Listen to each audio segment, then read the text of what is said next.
the ones who dare to dream. We won't let anyone hold us back. We'll take the road, let's travel by and build our empire piece by piece. We've got our dreams and we've got a plan. We're not afraid to take a stand. We'll face the risks and embrace the fear, cause we know that success is near.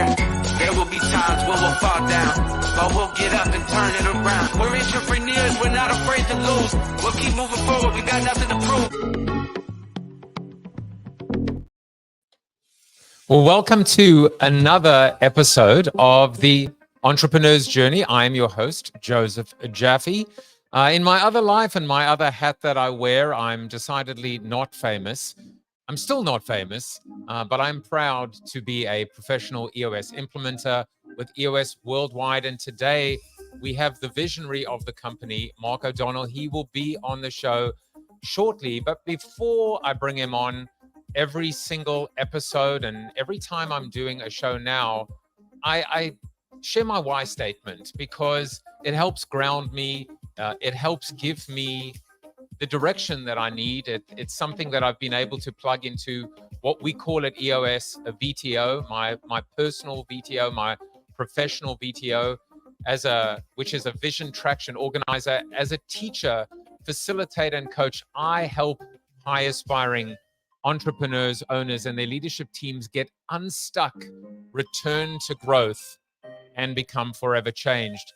What do I mean? Well, when it comes to the idea of being stuck, well, clearly the antidote or the solution to being stuck is to get unstuck. And my whole life changed in March 2020. Gee, I wonder what happened in March of 2020. It's when I became a talk show host, and ultimately it led me down a path to become a coach. This is something I know I'm quoting myself, which I guess is the first sign of madness. But it's something that I said in a recent episode. My life and my career and my journey is still unfolding. I'm not done yet. In fact, my best days are ahead of me. Are your best days ahead of you? Do you believe that? You say it, but do you mean it? Do you believe it? And if you are a coach, ultimately, do your clients believe that their best days are ahead of them? I think in this beautiful world unfolding of technology, of software, of AI, but really just humanity proving what it does best. The power of people. There's a nice little plug, which we will talk about later. Anything, in fact, is possible. So I personally, if I'm stuck, then I have to be able to unstick myself. And certainly being able to talk to amazing people helps me do that. Well, when it comes to growth and return to growth, you can grow out, you can grow up, you can grow your market share, you can grow your key measurables and deliverables, but you can also grow in terms of better understanding, connecting the world, how to deal with your people, how to connect with your customers, and how to give back to your environment. If you want to find out how your business stacks up, go ahead and use that QR code and take the organizational checkup. And if you want to go on your journey towards what we call vision, traction, healthy, there's a QR code to download the first chapter of Traction, the book by founder Gino Wickman, which, by the way, has sold over 1 million copies. And then finally, Forever Changed, my latest book, how a global pandemic changed my direction, my purpose, and my life. Look, I've been fortunate enough to connect with people like Jill Young, the head coach at EOS Worldwide. I found it very interesting because to me, she is just the epitome and a bundle of energy. And it's just very appropriate that when we bring on Mark O'Donnell, by the way, Mark's sitting in the orange room. We've renamed the green room the orange room. You will notice a lot of AI generated art right now. So you may be looking at that person going, he looks kind of like me, but is he me? But this is what AI and how AI ultimately renders you as, in fact, the visionary. As the visionary behind EOS Worldwide, Mark O'Donnell brings a wealth of entrepreneurial experience to his role as CEO with a passion for helping businesses thrive. Mark has built and sold several successful ventures, earning a spot on the Inc. 500 and 5,000 list 12 times with 5 different companies. Through his work as an EOS implementer, He's guided about 100 companies in 500 full-day sessions. Mark is also the author of People Dare to Build an Intentional Culture, sharing insights from his entrepreneurial journey. I'm so thrilled to welcome him, Mr. O'Donnell. Welcome to the show. Thanks, Joe. Thanks for having me. You sound very good. Your mic is great. So what do you think of the AI rendition of you as the visionary? It's pretty funny. Like there's some elements that look like me, and then others not so much. So it's kind of funny. Well, yeah. And I noticed all through your introduction there, all the AI generated artwork. I mean, we are entering into a whole new world of creativity and abundance. It's going to be great. Yeah, I mean, even the background right now is all is AI generated. In fact, I am a hallucination. I am a hologram, I guess, as well. No, it's funny, and one of the ways that I've actually spoken about AI is that when we look at something like ChatGPT, is to me, it's like having a really capable assistant that doesn't answer back, or doesn't give attitude. But for the most part, I would probably pay about $65,000 to $80,000 annually for a person that produced that kind of work. But I also come up with that range because they need input, they need feedback, they need supervision, they need some kind of LMA, right? They need some kind of leadership, management, and accountability. Yeah, they definitely do. And it's not going to create something without some prompting, right? I mean, it's just not going to, it can talk to itself and you can do some pretty sophisticated things. But ultimately, humans, we want to get what we want out of our life and our experience. And AI is a great thinking partner and a great assistant to get that done. But they absolutely, so far, require some leadership in some way. And hopefully it'll stay that way. And they don't take over the world. I'm just smiling because I actually, the whole concept of LMA or ChatGPT, I'd never thought of it until, just now. So until it just rolled out of your mouth. One of the things when Jill was on was this idea of, do you amaze yourself? And I go, yeah, I amaze myself all the time. I just amaze myself right now. It's okay to amaze yourself, to actually be able to step outside yourself and go, that was not half bad. Well done, Joseph/Joe. So, yeah. All right. So Mark, one of the things that I've had the pleasure of doing is bringing on coaches, and as we expand the entrepreneur's journey, we're going to bring on CEOs in EOS terms, visionary, authors, thought leaders, practitioners, clients, etc. And one of the things I typically would ask is, or come up with this idea of, do you know your coach, right? Do you know your coach? Like, you think you know your coach, but do you really, really know them? So we're going to kind of play that with you. We're going to say, do you really know your coach? Do you really know Mark O'Donnell? What deep, dark secrets in his past has he buried and suppressed that I have been able to uncover, or that he was able to fill in a Google Doc? Are you ready? Let's do it. I mean, I might find that my EOS key card has been deactivated after this, but I'm prepared. I'm prepared to go for it. Well, here's the first interesting fact about you, and this is kind of interesting.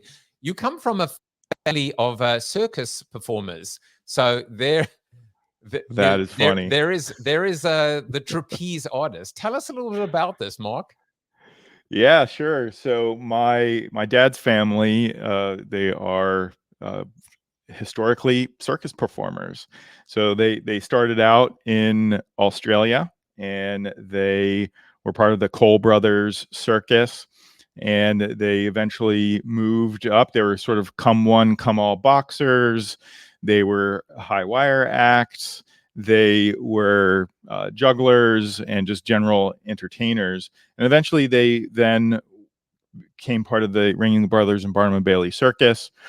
And my great aunts and uncles are in the Circus Hall of Fame. My grandfather was 7 times the greatest juggler in the world. My uncle is in the Guinness Book of World Records for doing a front somersault on a high wire.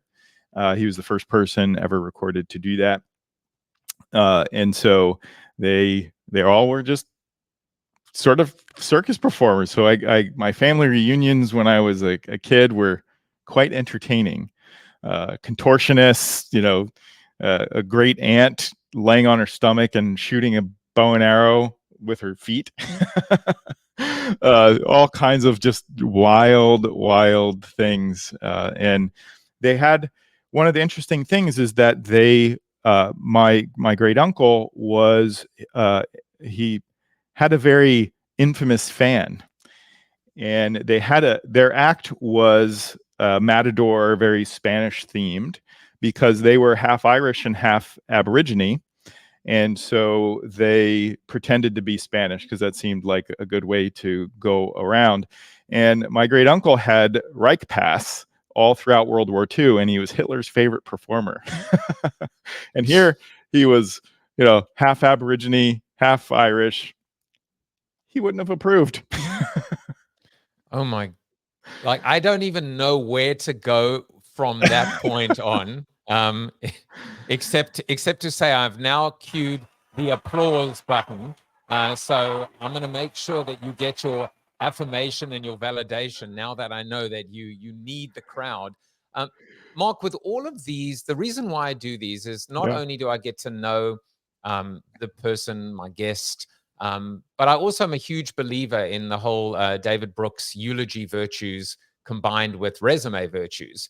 Sure. I also try and improv my way into being able to bring it back to being an entrepreneur and the entrepreneur's journey. And so in this particular case, it's a softball, it's a layup, which is the concept of performing, the concept of being a performer. How does that relate to being able to the entrepreneurial journey, to being a coach, to being on stage, to, even this idea of an entrepreneur going and pitching to an investor? How can we learn from the circus and from performing arts in terms of being more effective sellers, coaches, entrepreneurs? Well, I think one of the often missed things with being a performer, and for me, it's family stories. We were fortunate that a historian from the Aboriginal Historical Society wrote a book about my family called The Wizard of the Wire. And we've got all of this documented sort of history of that part of my family. And all the family stories were really that, especially my grandfather, from a very, very young age, was practicing, just an endless amount. Now, there was a little bit of, if you drop a ball, you're going to get beaten. There was a little aggression going on there. It was a long time ago. Just a little. Just a little. But, in terms of performing, there's just so much rehearsal. There's so much preparation, being over prepared, so that by the time you get on stage and you've got eyeballs on you, you're pretty good. And then you're going to get some of the feedback, what people are expecting, what they're not expecting. You're going to integrate that into your rehearsal, into your preparation. So you just get better and better and better over time. And it's probably going to take you 20 years before anybody notices your existence. And I think that's like the often missed piece of that, where you get, you look throughout social media and there's these overnight successes. People are like, oh, do 7 figures if you just do these 5 things. But nobody has the grit, the perseverance to actually stick with it over a long period of time. What's missing in all those entrepreneurial messages is time, preparation, becoming great. And so I think that's number one. To be a great entrepreneur, you must rehearse, you must prepare, you must be in the dojo all day, every day. And I think that's why so few companies are successful. I think that's why there's so few entrepreneurs in general, is because very, very few people have what it takes to go through that. Because you don't get the applause during all of that preparation and training, right? You get no gratification, you get no applause. It comes later. after your grade. And so you got to have self-generated confidence in order to do that. And then when you think about that, takes passion, takes purpose, grit, perseverance, all those things. And then when you think about, you mentioned the pitches or talks, obviously obsessive preparation, but you are auditioning. If you're an EOS implementer, you're a coach, and we have our 90-minute meeting, and I said this probably 6 years ago, and other people have adopted it, is that a 90-minute meeting is really an audition for a role. And the role that you're taking is that of teacher, facilitator, and coach. And so if you were going to have a big part in a Hollywood movie and you knew you had an audition coming up, how would you prepare? Who would you become? And of course, you can only be yourself. You can twist yourself out of shape to work with people you don't like, I suppose, if you want to. That's if you're a contortionist, right? That's right. If you're a contortionist, you can shoot bow and arrows with your feet. But generally speaking, that's the way I would look at that and relate it to circus performers. And my family were not just circus performers. I have a cousin that went to Juilliard, and he's been on lots of movies and TV shows, and they were just simply in the entertainment business broadly. And it all comes down to obsessive preparation. Yeah, absolutely. I absolutely love that response. And, it's everything from shoot your shot to the art of the improv. I've come across so many coaches, even guests on my show that talk about improv. I also had Patrick Fabian, who played Howard Hamlin on Better Call Saul.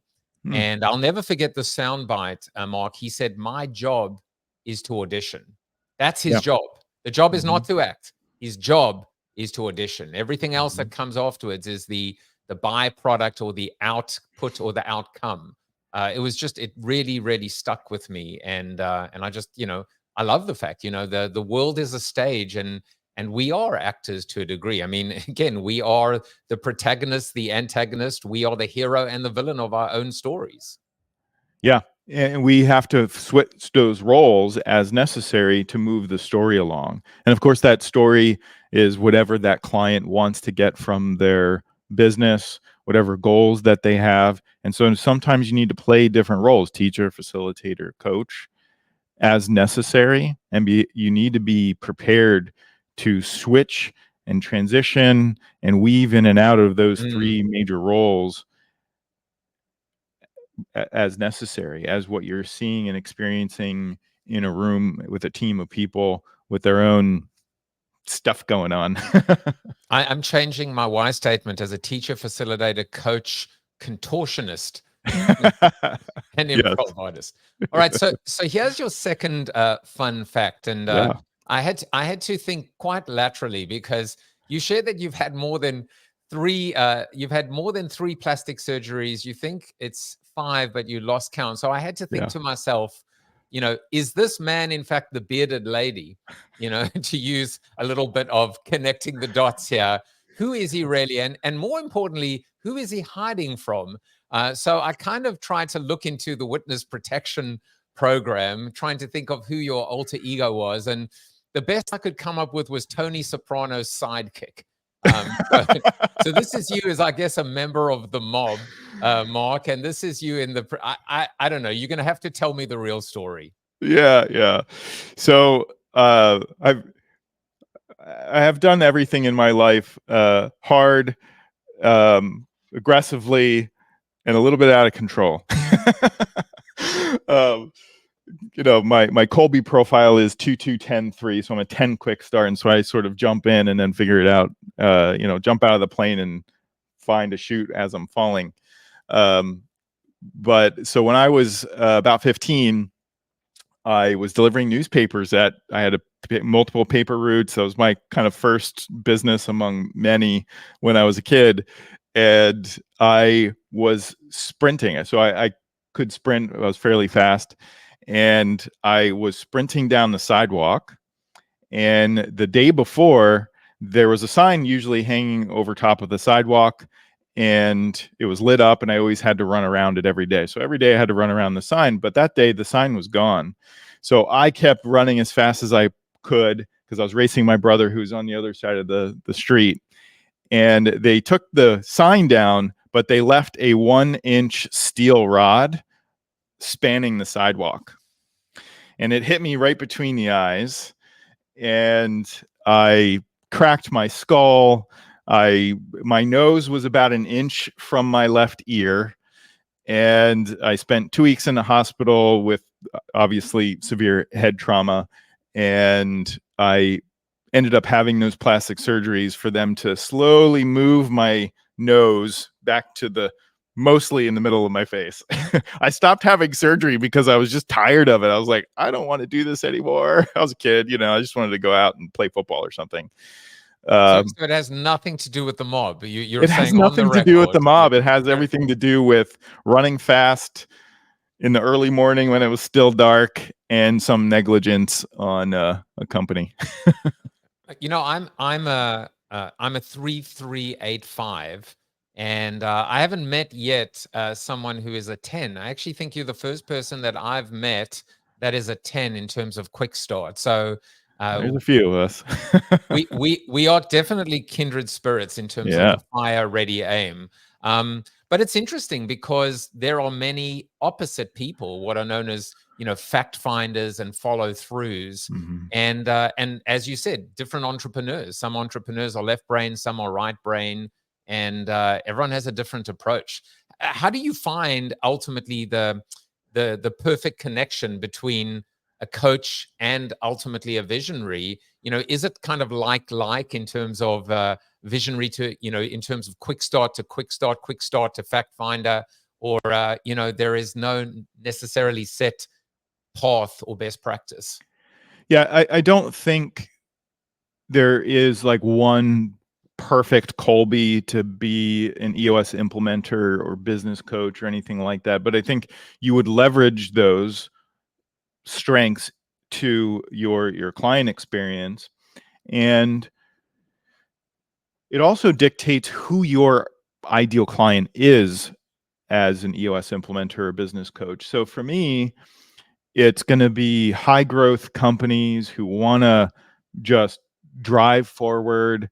And I would, working with my clients, I don't work with any clients at the moment, but I was really a catalyst for taking action, helping them break through indecision and have them move a lot faster. And that's just who I am. And so I did not and would not hold back on being who I am with a client.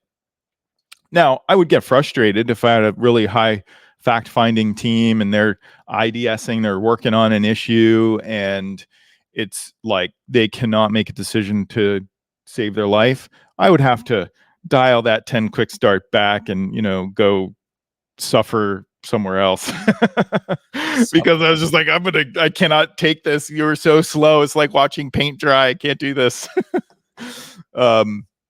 So that would be on the positive side, is leveraging a 10 quick start to be a catalyst for taking action and breaking through indecision. And on the other side, knowing when to dial that back. And the same thing would be true for if you're a coach with a high fact finder follow through. You're going to want to make sure that they're executing really, really well, and they are putting a tidy bow on everything, and they have spent a good deal of time with rigor. And the beautiful thing about EOS as a complete and proven system is that we are all working in collaboration and partnership with that team. And so we are adding new human energy to that room. And so you have another visionary. I don't know what their Colby would be, but most often it's a high quick start.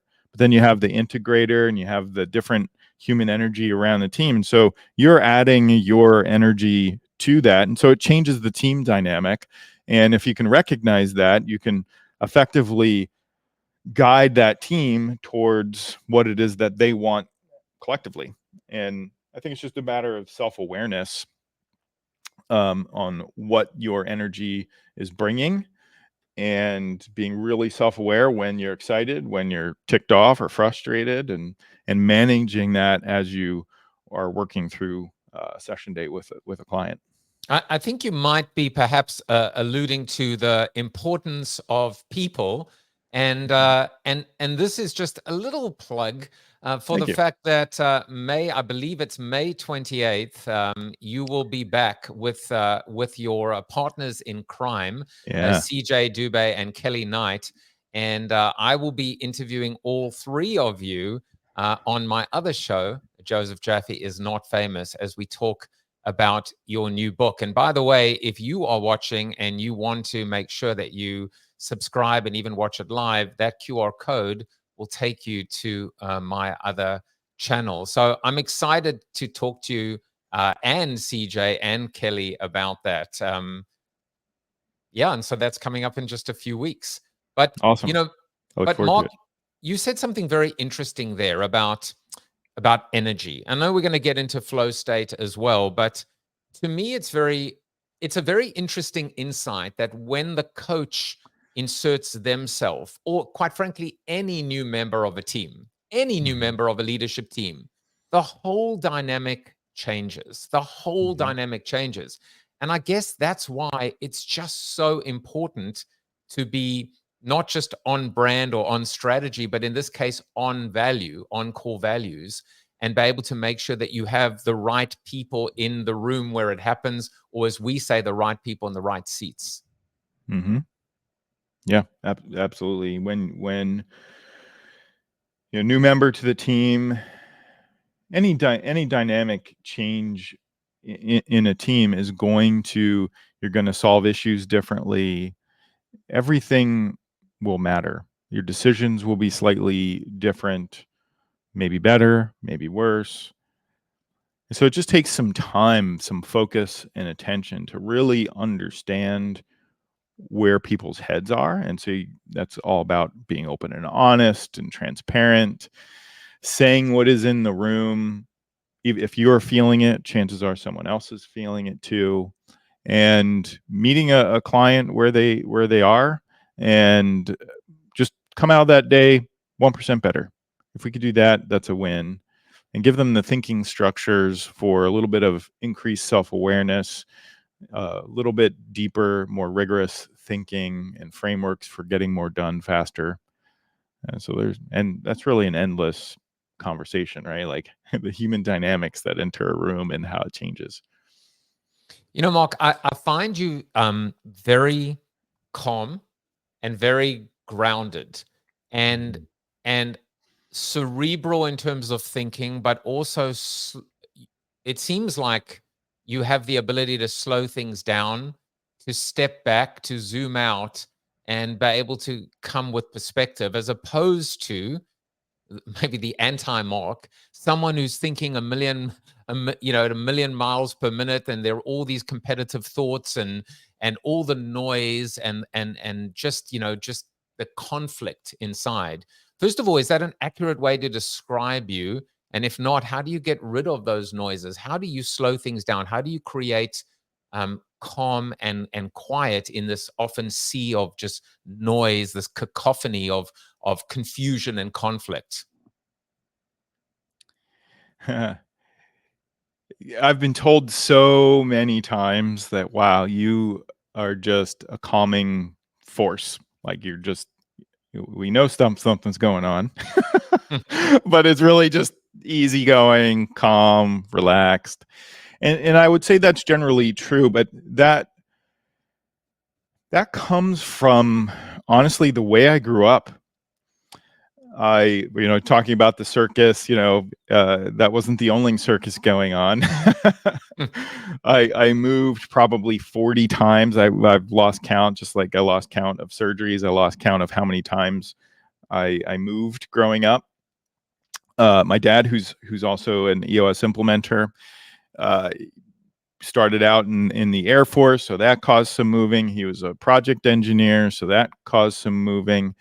And just genetically driven. I mean, you can't come from a a family of circus performers and not be an overly driven human as he was. And so that sort of, I moved so many times. I think I spent, I don't know, maybe 11 or 12 different schools by the time I was in 8th grade.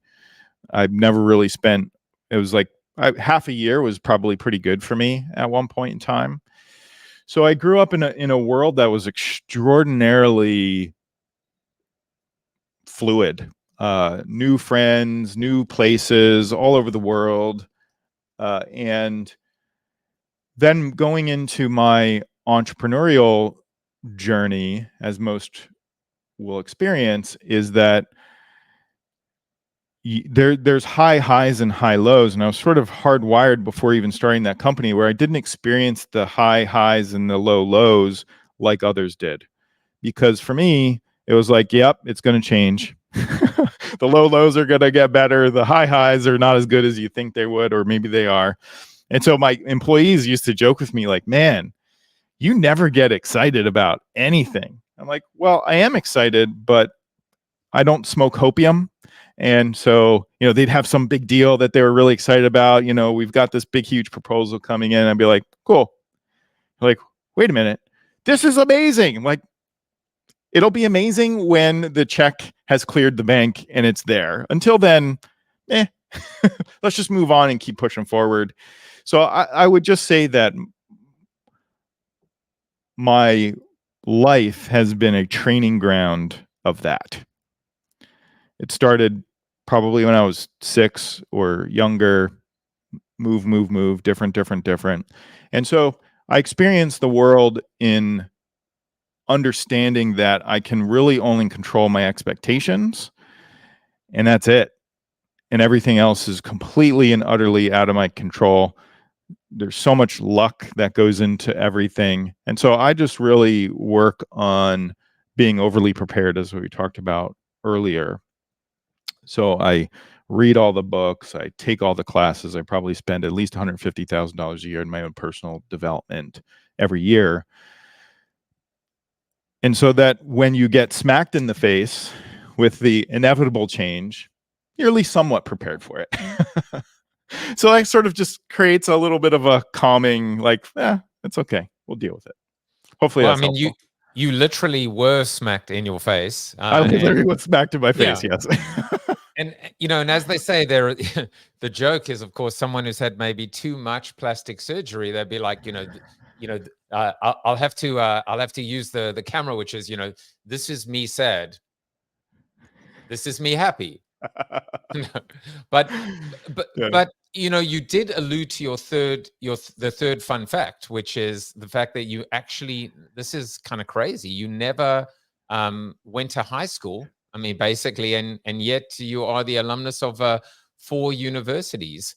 Yep. So, it was interesting because the question that I actually wanted to ask you when I saw this was the difference between book smarts and street smarts.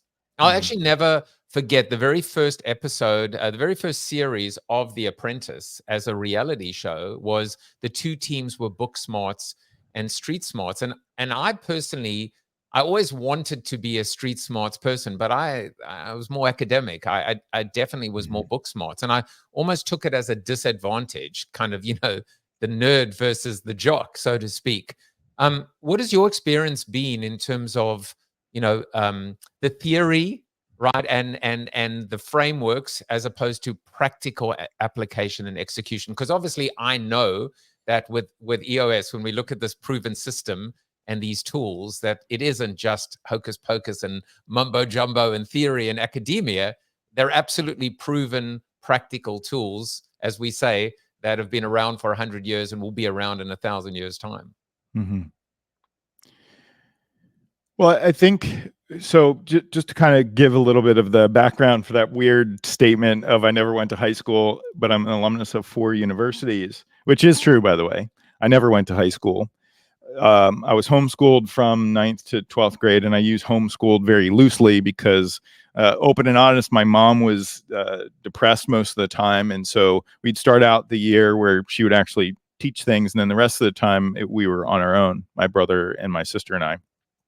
And it it was about 10th grade where my brother, the state of Pennsylvania, to get your high school diploma equivalency at the time, had a big list of published things that you had to do every year. And so my mom was doing whatever she was doing, disconnected. And my brother and I were just sitting there in our living room, and we were like, we could just do this entire list of all 4 years of high school now. Like, why are we messing around? So we did. I finished all 4 years of high school by the first 2 months of 10th grade. My brother was in 9th grade. He finished all 4 years by the end of 9th grade. And then we had to get evaluated every year, but we just got it all done. We had no more work to do. And we would build furniture, we would mow lawns, and we just started building things. And I for a long time sort of held it against my parents that I didn't go to a regular school. I wasn't book smart because I was given no books. I had no opportunity. Like, any book that I wanted, funny story we had on our list for 12th grade is that you had to take calculus. And we were like, well, how do we learn calculus? Like, my dad's at work. He worked far away, and he came home at 7:30 at night or something and left at 4 a.m. And so it was just us. We were like, well, I guess we'll go to the bookstore. Like, oh, okay, let's go to the bookstore. But we had no money, and my parents didn't have any money to give us. So we knocked on our couple neighbors, and said, hey, can we mow your lawn? We mowed their lawns, got enough money. We rode our bikes to Walden Bookstore and bought a book on calculus. And I can't remember the name, but there's a little emblem with like a little wizard on there. And so we taught ourselves calculus, passed everything that we needed to pass. And we did everything in reverse. And you can call that street smarts versus book smarts. And I think that's the way EOS was designed, is in reverse, where Gino experienced these things as a driven entrepreneur trying to help his own business first, real estate sales training business, then helping others. He tweaked and honed and refined all of these tools to just the core that worked almost every single time and produced the most results in the least amount of time. So it was built in reverse. It was experiential. Whereas Booksmart would be, hey, we're going to create this really great theory, and then we're going to go test it on people to see if it works. So EOS was built in reverse compared to other systems based in first principles, proven to work based on real experience and wisdom.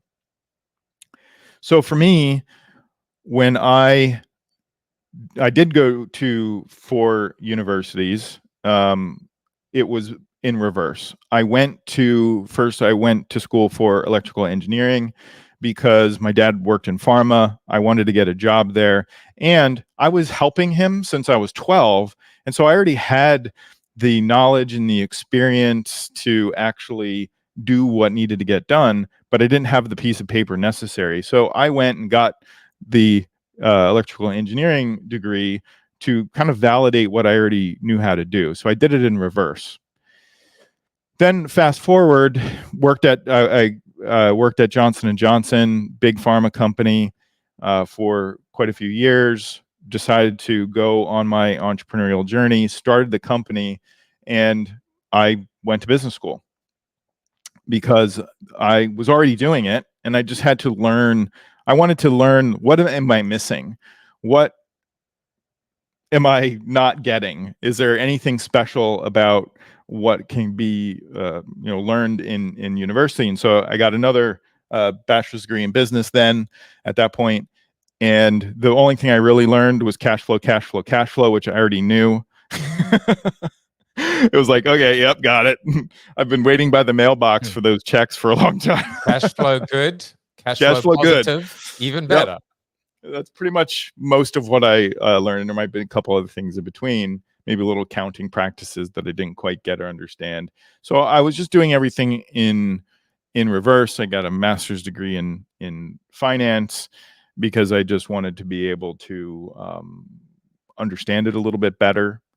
And I finished at the Wharton School really from the perspective of what am I missing? What could I do better? Really surrounding decision making. So using probabilistic thinking to make better decisions. And so that's sort of where I have ended. And I'll probably do it again, but it's really just a matter of what am I experiencing in the real world?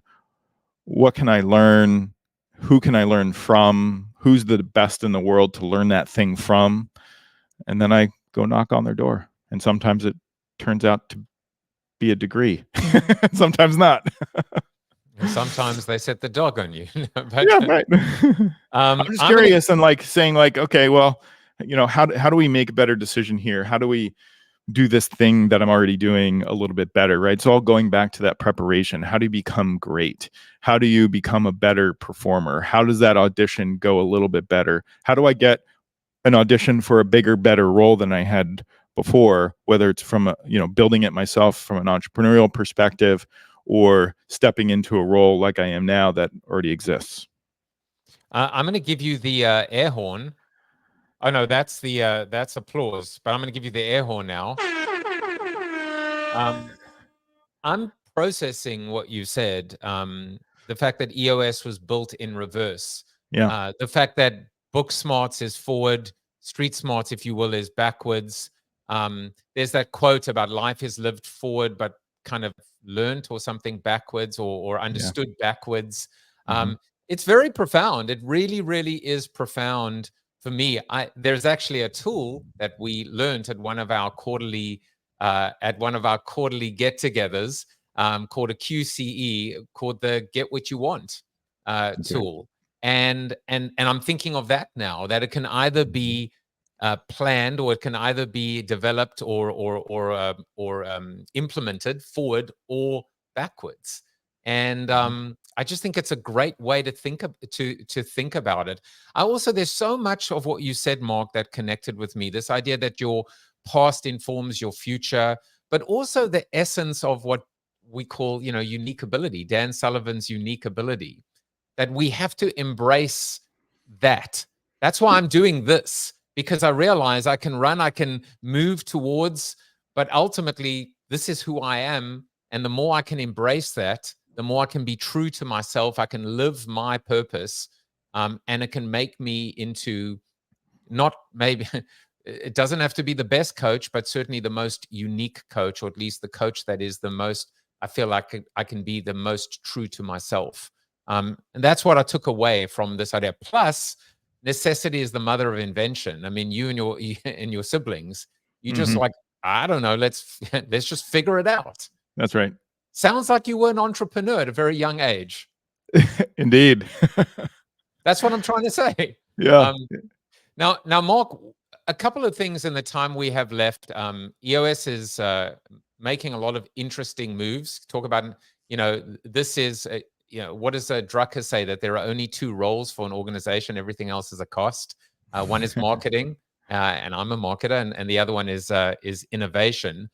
So EOS is undertaking a new role, and that is the launch of EOS One, and your learnings as the visionary of the company in terms of now managing a different type of company, which is launching a SaaS business inside an existing business. So tell us a little bit about this particular journey as technology, software, automation, however you want to position it, is becoming a bigger part of this complete offering.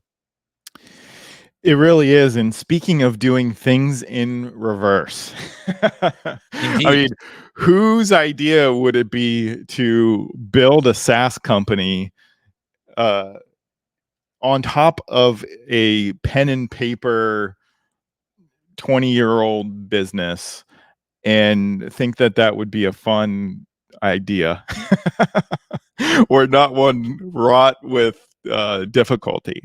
Because it's completely and utterly different types of thinking that is required.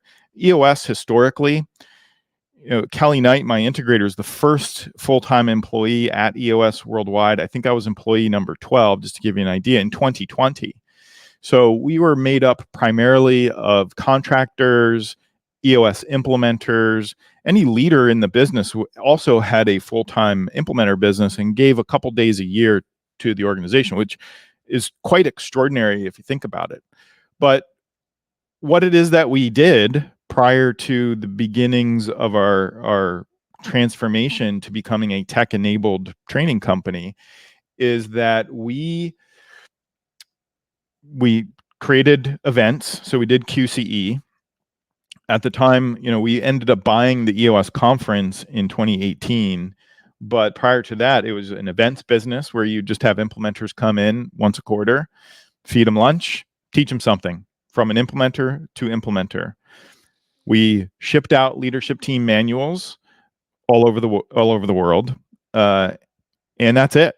Ben Bella did all the books, logistics, and that's the entirety of the business when it was purchased in 2018 by private equity. So fast forward to 2020. So September 2020 is when I stepped into the role. Some decisions were already made that we probably want to build software. They already purchased the conference, and so the business was getting a little bit more complex. But we were not a franchise at that time. It was just a membership. We had 2 communities. We had people inside the EOS implementer community, and we had just people who paid $500 a month or something to license the IP to. So we had these 2 different groups of people, the kind of the all-in group and the half-in group, teaching the same thing.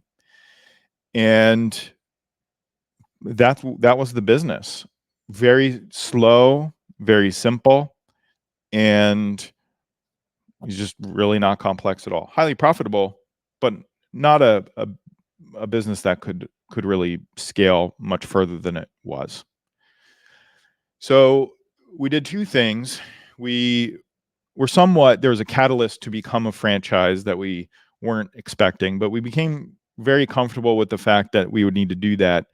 And one of the biggest advantages was we, number one, could consolidate our 2 communities into one. Now that came at a cost, which was letting go of 1/3 of all of our profit by doing that, because the people who were not in the community, it was 100% contribution margin, and it was literally 1/3 of all our profits. And we were going to eliminate that to eliminate confusion, but then we were going to consolidate 738 different brands down to one. And we knew that if we could do that, we would create the platform for future growth and scale. So we did that in late 2020, 2021. And we had our first go around with the software development in our beta application, which was a complete and utter disaster. I mean, you could not imagine a worse experience, because we sort of took the same approaches of, hey, we're just going to outsource this to a bunch of contractors and they're going to do great things and it's going to come back, it's going to be great. Well, it's not. It didn't. So we realized that we had to shift the mindset, the core culture and mindset of EOS Worldwide, to become an engineering-focused, a product-focused organization. We'd have to hire real software engineers. We would have to build something from scratch that is uniquely ours, that is EOS Pure. And meaning we've sold a little over 3 million books in total from the Traction library now. And so people do expect what they read in a book to be reflected in software. And so we had to go out and get right people, right seats. We had to go get a CTO who used to head technology at Chipotle Mexican Grill, who saw scale from 40,000 orders a month to 400,000 before lunch. We went and got a product leader, which was completely new and different. And we sent 25, 30 of our folks to the Wharton School to learn how to be product managers and understand tight feedback loops and experimentation at a high frequency. So we've been through all of that. We launched EOS One April 2nd. Soft launch April 2nd. We fully launched that at our conference the second week in April, and it's been absolutely great. And we are just getting started. But it has really been most SaaS businesses do not have the load and weight of their core business, which for us, it's EOS implementers, serving them really, really well, helping them get 20 clients in their backyard. We have our conference, and that events business still exists, which is a grand total of 1,700 email addresses that we support between implementers, our full-time team members, and assistants. And that creates a very slow, it takes a lot of work for us to get things done that other SaaS businesses can do in a day. It takes us a quarter. And so that's still, I think in the long run, that'll work out very well for us. But because we did build it in reverse, you end up with some difficulty with that. So Mark, I'm going to put on my marketing hat for a second. Sure. And now I'm just realizing that you put the mark in marketing. And when I see one vision, one system, one team, it's very consistent. I've come up with a tagline for you, which is, and by the way, the common thread here is Queen, the band Queen. There can be only one, from the movie Highlander, EOS.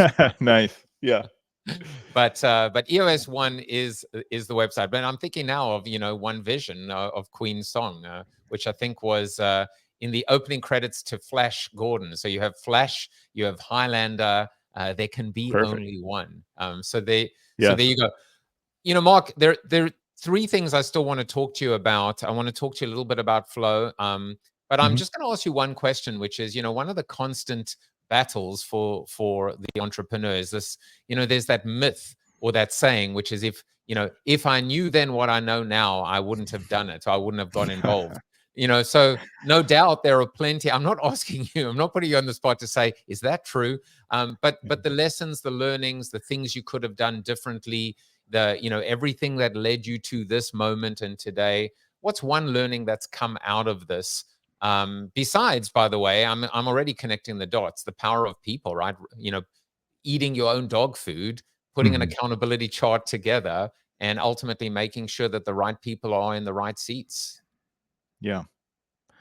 So are you knowing what I know now in terms of the SaaS related, the software related thing?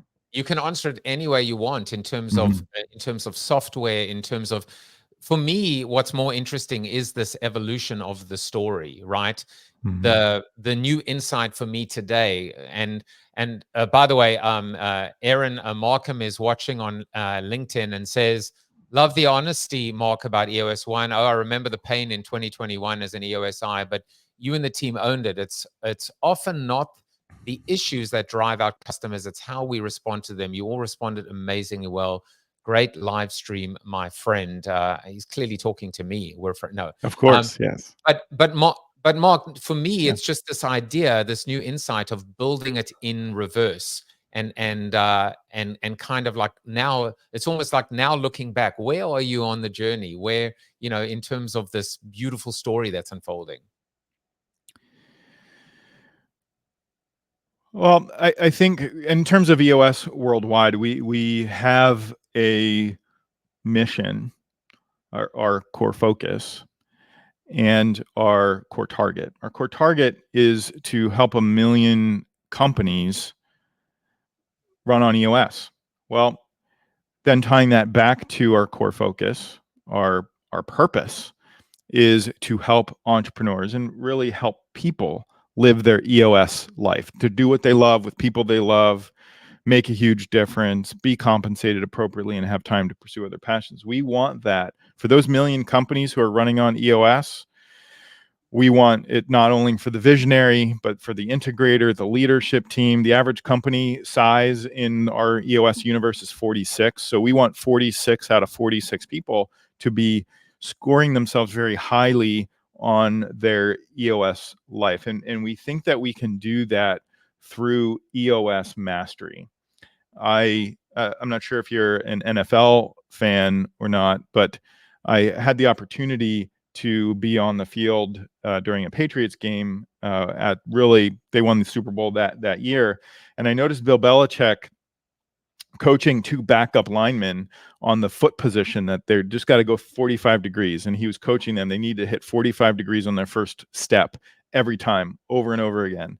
And this was in pregame, and that to me is the definition of what EOS mastery looks like. That if we can help a million companies do the 45 degrees over and over again perfectly with obsessive preparation and discipline, they're going to have the opportunity to live their EOS life, not only for them, but for the entire business. So that is where we are going, and we want to do that by 2030. So, we are coming down the stretch here.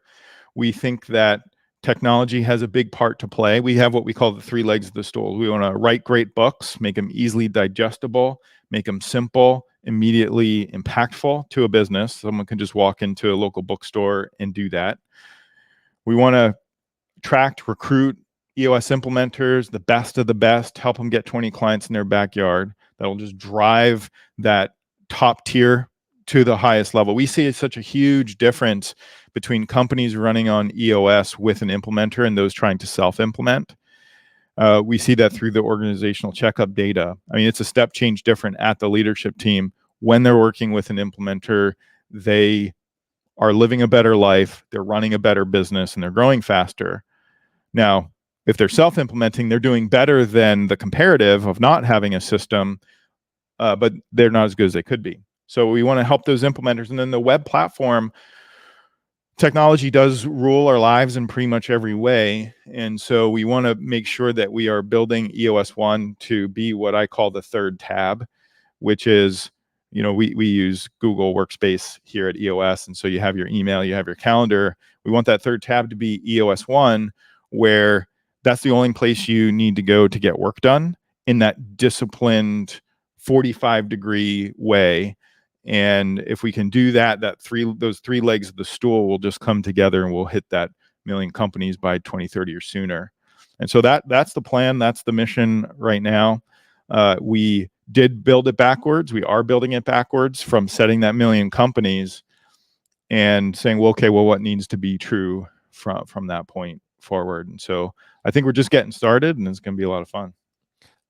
I was smiling throughout your answer because in many respects, first of all, when I completed my own VTO, one of my three uniques is the translator, the ability to connect dots, to frame or reframe. And in your response, here's what I picked up. What I picked up was you were undeterred about the actions or the steps, the good, the bad, and the ugly. You just went back to the VTO. You went back to the core. You went back to the immutable belief and buy-in, the expression of a clear vision of where you're heading and a plan in terms of how to get it there. You went back to the drawing board and refocused, reconnected, almost this idea of rededicated yourself, recharged, and then set out again. And to me, beyond calming, it's a clear indication in terms of just, if at first you don't succeed, try again, but stay on focus. Stay focused. Stay focused. It is in my email from time to time, and that is the key. If you think about focus, it has a compound interest effect, right? I mean, people call it compound interest the eighth wonder of the world. I think Einstein said that. Maybe someone else did. But focus is the same thing as compound interest. And so many people fail to understand that your focus has compound interest. And if to the degree that you lose focus, you can kiss your future goodbye, at least the one that you envision for yourself. The bright and shiny objects. Trisha Drake says, great episode. It's fun to have a little insight into the inner workings of EOS and the evolution of the story there. Mark, I definitely, I'm going to say anytime you want to come back. Well, first of all, I mean, you get like a smoking jacket if you make 5 appearances. You're already coming back. Like Saturday Night Live, I'm Five telling you, Timers Club. except your jacket will be orange. Yeah. But no doubt. I want to spend more time talking about flow state, but there was one thing that was on my mind, and my first client, he posted on LinkedIn about the experience working with me, and how he was, and how he was really loving the EOS process. And he signed his name Visionary because he was the visionary. He, what we call GWC'd his role, and he was the founder of the company. And someone responded quite snarkily on LinkedIn and basically said, well, that's quite, like arrogant of you, That's to right. call yourself a visionary. And Yeah. and he kind of got a little bit intimidated and he took it off. Yep. And I would just love to hear your thoughts in terms of how should a visionary, and there are, 250,000 companies that are running on EOS right now. How should the visionary take that we don't talk about titles, but how should they take that name and live that name inside and outside their company? It's really super simple. And I've had the same people say, oh, what do you think you are, Steve Jobs or Elon Musk? Like, well, no, but I perform the same role in my company as they did in theirs, which is they own the vision for their businesses. That's it. Hard stop, pure simple. So the word visionary just means that's what I own inside my company. That's it. And so I own the vision for EOS Worldwide. I'm responsible for making sure that it is clear and concise. And my integrator, Kelly Knight, is responsible for getting it shared by all in terms of, hey, Mark, that's a little confusing. You need to, we need to tighten that up. And of course, we're working together with the leadership team to have that shared vision, make sure we're all on the same page. But ultimately, as it pertains to decisions around where we are going, I do own that. And so that's where the visionary name comes from. It's not a title. My outside title is CEO. I do have to put it on most things that I do because people don't get EOS. So you have the world who understands the common language of EOS, and then you have the world of people who don't. And the world of people who don't, you need to put CEO there so they understand sort of the hierarchy of where you sit on the ladder, I suppose. But I like the idea of reclaiming the word visionary, the visionary, the keeper of the vision. Now, look, Mark, we are just over an hour. Time flies when you're having fun. You might have been like off. I saw you. I saw you texting your assistant after 2 minutes, going, "What have I gotten myself into?" But we've learned a lot about you, and so have people watching.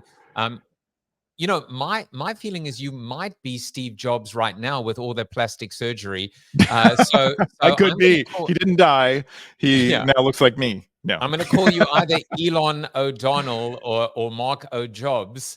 Um, I've loved finding out a little bit more about you and your background. It is clear to me that there is no, you are no accidental entrepreneur. It was all very intentional, very deliberate, and unique, because I'm pretty sure there aren't many people that have your unique background, moving around constantly, figuring out high school, plastic surgeries, circus performers. But this is no laughing matter, because, it really has been a privilege to sit in the audience once a quarter and see you delivering that core values speech. I learn something new every time. And I've really loved this opportunity to get to know you a little bit better. And I'm sure everyone else has as well. It's been a lot of fun. I appreciate it, Joe. So please do tune in May 28th, where I will have Mark and Kelly and CJ. There is the QR code as well. And if you want to find out more about this particular journey, remember, there can be only one. It is, trademarked now. Come sue me. I don't care. You can follow Mark on Twitter/X. You can connect with him on LinkedIn. Here is his email address if you want to email him. He's looking for the right clients as well. Oh, yeah. So am I. So, we can, if Mark's not available, you can come to me. How about that? I'll shoot my shot. Why not? Find out more about EOS One at EOS One. And please look out for it is available right now. People Dare to Build an Intentional Culture. We're going to have an amazing conversation in just a few weeks. Mark, I will see you at the next QCE. I'll be in Tampa in June, and I will look forward to seeing your face on the screen or you there in person, whichever comes first. Yeah, that's right. All right, it's been a lot of fun. Take care, everyone. Bye-bye. We're the ones who dare to dream. We won't let anyone hold us back. We'll take the road, let's travel by and build our empire piece by piece. We've got our dreams and we've got a plan. We're not afraid to take a stand. We'll face the risks and embrace the fear, cause we know that success is near.